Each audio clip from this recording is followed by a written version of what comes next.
Did I put that? Yeah, I did. All right. So now that we are done with that wrap up, we're introducing a new segment, baby. This is called... It's a Bobby Dazzler. A Bobby Dazzler, huh? Yeah. All right. So this is our... No, this is my. Excuse me. Yeah. This is Sean's Moonshiner Minute. Yeah. This is how we make the moonshine. All right. So I'm a fan of Moonshiners. Of course. I've been talking about it a little bit. Figure, you said, well, why don't you do a little segment? All right, I'm going to do this segment. Well, the thing was, you brought it up, and then he's like, well, Tickle. And as soon as you said there was someone named Tickle, Yeah. I was in. Dude, Tickle. All right. So this is recapping season 9, episode 3. This is a 2-hour-long episode. Oh, my gosh. I believe. Okay. Sometimes they run into something else, but I think this one was all of 2 hours. So, starting off, okay, and you stop me at any time. All right. I'll All right. gladly elaborate. So, Mark and Digger find a new still site, and they're up against the clock to save the 2 mash barrels of their popcorn Sutton style shine after 2 were knocked over by cows at the old location. Did you say Popcorn Sutton? Popcorn Sutton, baby. The Popcorn Sutton you showed me when we were in Pigeon Forge? Yeah. The swag that was out there, the Popcorn That's Sutton right. stuff. Okay. Yeah. So, cool thing about Popcorn Sutton. I mean, there's a lot of history about this guy. He's a crazy beard. He was selling moonshine like out in public, like at like little craft fairs or whatever. He's like, here, have some moonshine. Like, he was like, I don't give a fuck. We're the recipe. Go do it. And on there's like a little stone like near his grave. It says, "Popcorn said fuck you." Like, dude, that's dope. All right, so pretty anyway, awesome. Okay. So Mark and Digger, so they're trying to replicate a recipe of popcorn. So they found some of Popcorn's moonshine. They said it like, wow, this shit was great. Now they used to be students of Popcorn's, so they wanted to replicate his recipe. He never wrote any recipes down. He just did it. Oh. So they're trying to figure it out. They're trying to reverse engineer it. So in previous episodes, they were making these little batches, trying to figure it out, blah, blah, blah. So they finally kind of nailed it down. They had this still site where it was like on this dude's property. He had like a cow farm or something like that. And they would pass through this pasture, go into the woods. There was like a stream. They would set up their shit out there. So they had 4 barrels of mash going, right? So they show up one day after building a new still. This thing's huge. Yep. They're going to run it. 2 of the barrels are knocked over. The cows got loose into the woods. They smelled the stuff. They thought they were going to like it. They knocked it over. They didn't eat it because it was, it's beer. It was like sour. It was fermented. So, so they end up running the 2 that were ready. And the first run comes out just the way they wanted it. Oh, that's good. Yeah, so they was salvage some of that. Now, moving on to Mike and Jerry, they set up their water system. So, Mike had someone wanting some high-end vodka. Okay. Kind of a weird setup. Like, oh, so the guy's getting married, he wants some high-end vodka. Whatever. Jerry commits to helping Mike since Daniel's still out of commission. So Mike's partner Daniel, he hurt his back trying to set up. They're knocking trees down. They're trying to build this whole setup, and he ended up hurting his back. And he's like, I'm out, man. I can't right now. I'm trying to recover. Yeah. So Mike calls up Jerry. Jerry's gonna help him build his shit. Mike's like, hey, do you want to help me run a shine? He's like, oh, I don't know. He used to run moonshine. He's got a family now. He's like, I don't know. So anyway. Jerry's like, all right, I'm going to help you out. So then they run their potato mash 3 times. They triple distill it because you have to get the proof for vodka. It has to be like 190 proof or something. Okay, got it. And Mike had this cool setup where he's got these 3 mason jars hooked up into the still. So as it's distilling, it'll go through these jars and they act as thump kegs, which are doublers. So what happens is it'll go through a pipe, it'll condense in the jar, and then it'll evaporate again and go through another pipe into another jar, and just the process repeats. So they have this they're also called gin baskets because how you make gin, I think you put the juniper shit in those things that are similar setup. Anyway, so they get the 190 proof out of the worm, and later on they add more jars to create a 24 jar rig. It's this crazy, and it's a huge thing they set up in like this garage, and it's massive. It's this giant square. 24 in a row. 24 jars in like this a square, so it's like 6, 6, 6, and 6. But is it all leading one to another, or are there multiple paths? They all kind of lead. Are there like 4 different lanes that they're coming out with, like 4 different things? There could be like I don't know. I don't know if they're all linked or. I'm just wondering if you had them going through 24 different jars, what benefit you're going to have by that 24th. Well, isn't that depends on it's evaporating out more water content at that point? Well, yes, right? and you can infuse flavor. So what they do is they'll sometimes put shit in jars, and then as it's going through, it's picking up those flavors. So he's like, well, 6 jars is great. How about 24?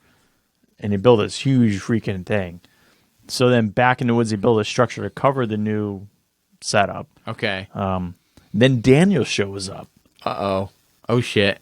And he confronts Mike about why he isn't being brought in to help Mike make some shine, and feels betrayed that Jerry is the new partner and that Mike went forward without him. What the fuck? You hear it? He said he was out. He hurt his back. Well, he said he was out of commission. He's like, I don't know how long it's going to take for me to heal up.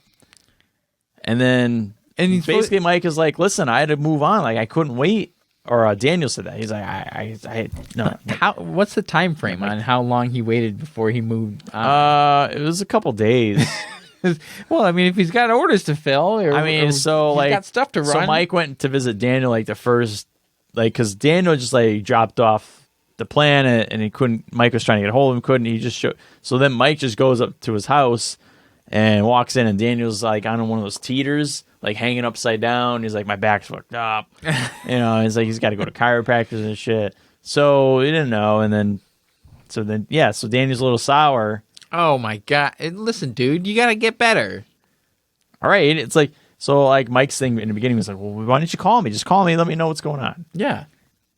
Nobody does that, apparently. I don't know. Oh, okay then. All right. So then moving on to Tickle.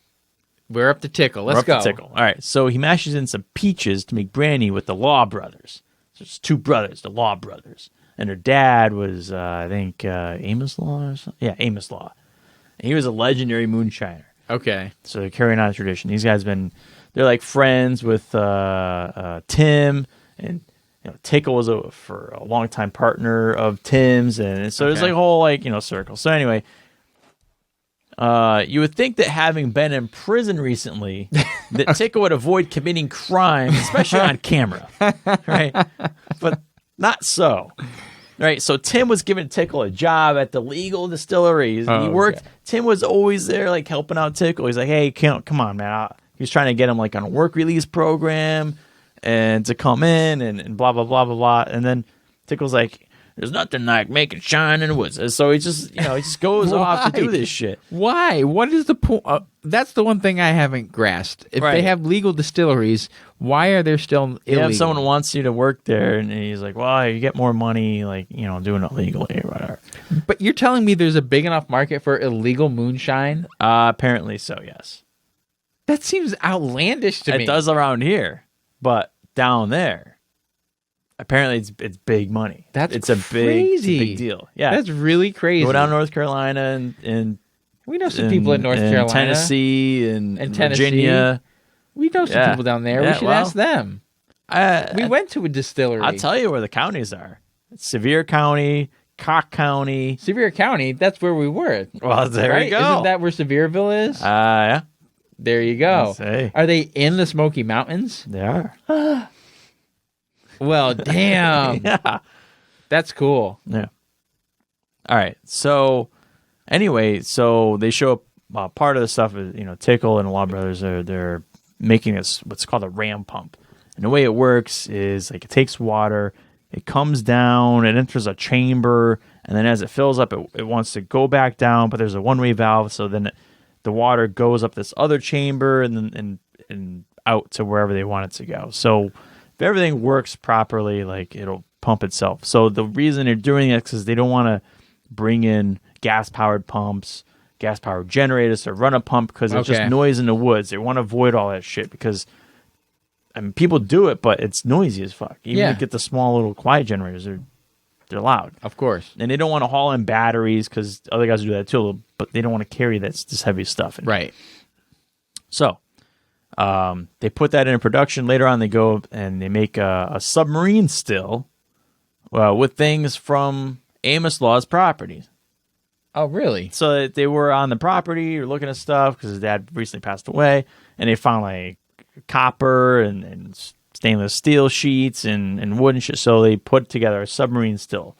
Basically, it's two sides are wood, and then it's wrapped with typically like stainless steel, and then a big hole cut in the middle. Okay. And you put the cap on that, and you put your mash in and all that shit. So what they did was they used a stainless steel bottom and a copper top, and they used this 5th generation cap. So it's 5 generations old, this cap that they're using on their still. Like it's been in their Law family for like this long or something. Really? Like that. Yeah. And you can see like where there are axe marks on it from when like the axe of real Law like, would go in the woods and, when you find a still, they'd hack at it. Well, it was patched up. You see all these patches on it. Yeah. So it's pretty cool. That's pretty awesome. Yeah. And finally, moving on to Mark and Huck.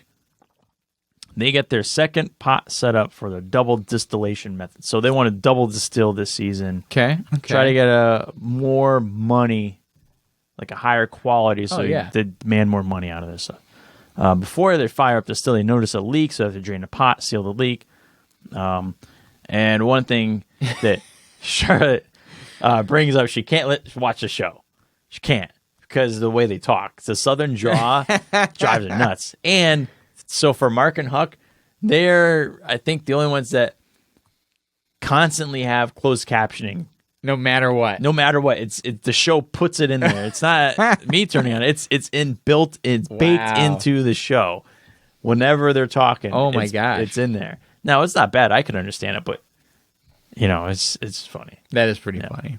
And that wraps up the Moonshine Minute. Hey, that was cool. That was interesting. There's a lot of fun topics in that episode. Yeah. Excuse me.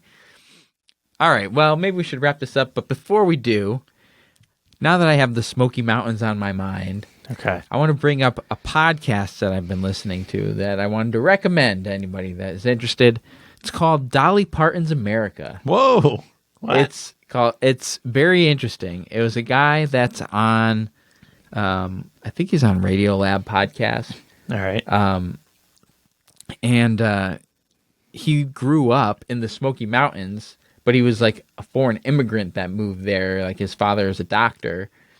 And he was growing up right around where Sevierville is, where Dollywood is.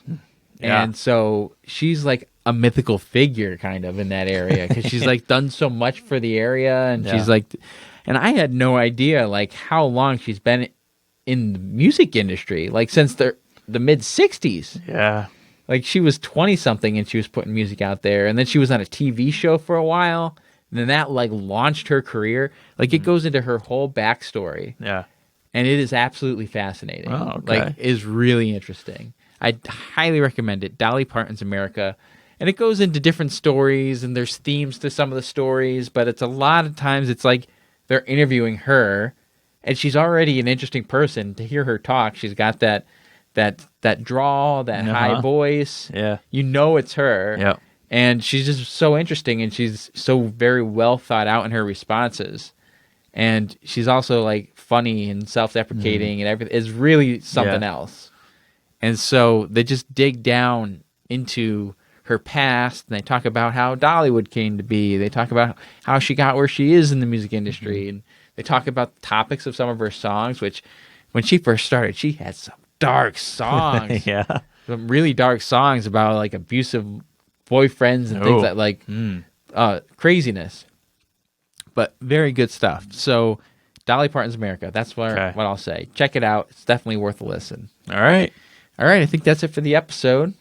Thanks everybody for watching this. Oh, this is a Forge and Fire wrap up. I think we might have talked about the Smoky Mountains longer than Forge and Fire tonight. But thanks again for watching. Remember to follow us on Instagram or subscribe to the YouTube channel.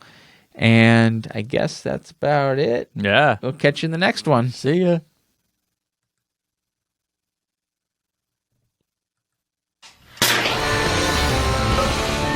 This is how we make the moonshine.